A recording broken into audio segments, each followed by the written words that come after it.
Hi guys, అందరికీ వర్షాలు అయితే మస్తుగా పడుతున్నాయి కదా. వర్షాలు అయితే ఉదయం నుంచి అసలు పడుతూనే ఉంది. 4th అయితే ఈ రోజు అయితే అందరూ ఇంటి దగ్గరే ఉన్నారు. వర్షాలు పడితే మాత్రం నాకైతే చాలా ఇష్టం ఫ్రెండ్స్. ఎందుకంటే వర్షాలు పడేటప్పుడు అమ్మ నాన్న అందరం ఇంటి దగ్గరే ఉంటారు కదా.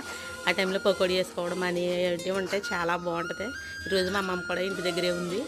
ఇంటి దగ్గర ఉన్న కుదురుగా ఉండదు. చెట్లు గోంగూర అని ఇంట్లో మొక్కలు దొడ్డులో మొక్కలు పెరుగుతాయి కదా, మొక్కలు పీకడమని కొలుపు తీయడమని ఏదో ఒక చిన్న పని పంపు చేస్తూనే ఉంటుంది. నేనైతే చేయను అంటే నేను చేస్తాను. కొంచెం అమ్మమ్మ చెట్లతో వర్షాలు వచ్చినప్పుడు చెట్లతో ఆడుకోవడం ఎంతమందికి ఇష్టం నాకైతే కామెంట్ చేయండి. చెట్ల మీద నీళ్ళు ఉంటాయి కదా, అదిగోండి చాలా ఇష్టం. వాళ్ళు ఊపితే చినుకులు అయితే మీద పడతాయి కదా, భలే ఉంటుంది, చాలా బాగుంటుంది. నిమ్మకాయలు అయితే ఇప్పుడే కాస్తున్నాయి, మీద అయితే పిందులు రాలిపోతాయి ఫ్రెండ్స్. ఎందుకంటారు కామెంట్ చేయండి. చూడండి చెట్లు చినుకులు భలే పడితే భలే ఒకసారిగా ఉంటుంది కదా. మీరు ఒక లైక్ చేసి మీరు కూడా ఇలాంటి చిన్ననాటి జ్ఞాపకాలు కామెంట్ చేయండి.